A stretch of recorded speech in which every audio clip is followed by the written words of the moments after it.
30-year-old Mike Maguadog says that growing up, the Chamorro culture was always present in the household. My dad raised us to know that with a name like Maguadog, we need to know who we are and where we come from.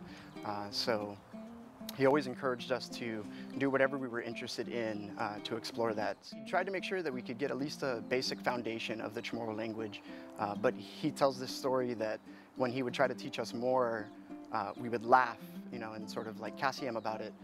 So he felt discouraged, and it sort of brought back the memories of him not being able to speak it at school. He says once he became an adult, he became interested in learning the Chamorro language. My dad now speaks to me in almost all Chamorro and expects me to get the conversation going. Maguadog arrived on Guam last year from California to take part in the 2017 Festival of the Pacific Arts. He ended up staying. Right now, as part of Ulitao, he's focusing on the art of seafaring, which he believes is one of the most critical aspects of what makes us a Chamorro people. It was lost to us for so many years. We have to make sure that it comes back and it stays. So in building canoes, in teaching the younger folks that have come into our Guma about what seafaring is, from the ground up, building canoes, to learning how to sail, and eventually we'll be learning how to navigate traditionally. I feel like that's the aspect that I'm most interested in our culture, and that's giving that knowledge of seafaring out to the community. Seafaring was something that he got into back in 2012 with the Chetlu in San Diego. I realized that this opportunity was not afforded to my grandfather or my father in their time. And now that I have this opportunity, I want to make sure that there's never another generation of Chamorros that doesn't have the opportunity to learn seafaring as a kid and make it an integral part of their life. Maguadog says that more needs to be done to preserve our culture.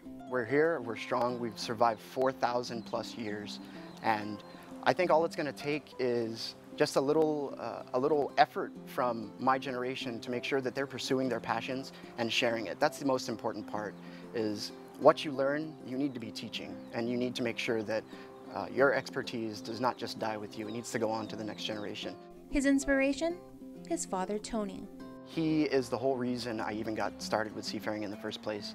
He invited me out to go sailing on the Chetlu one day, and I was, immediately kineni. I felt my ancestors with me, and I knew that this is where I belong.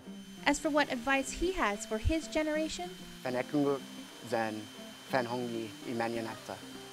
Listen to and believe in our ancestors, because they're surrounding us all the time, and their presence is always around you. All you have to do is tune into that, and they can help you find your passion, what you want to do to perpetuate our culture, because it's all around us. And once you find that one bit of passion, don't be afraid to take that leap of faith and just do it. Do the thing, like our generation loves to say online. Just do the thing, because without you, who knows what that particular aspect of our culture might end up.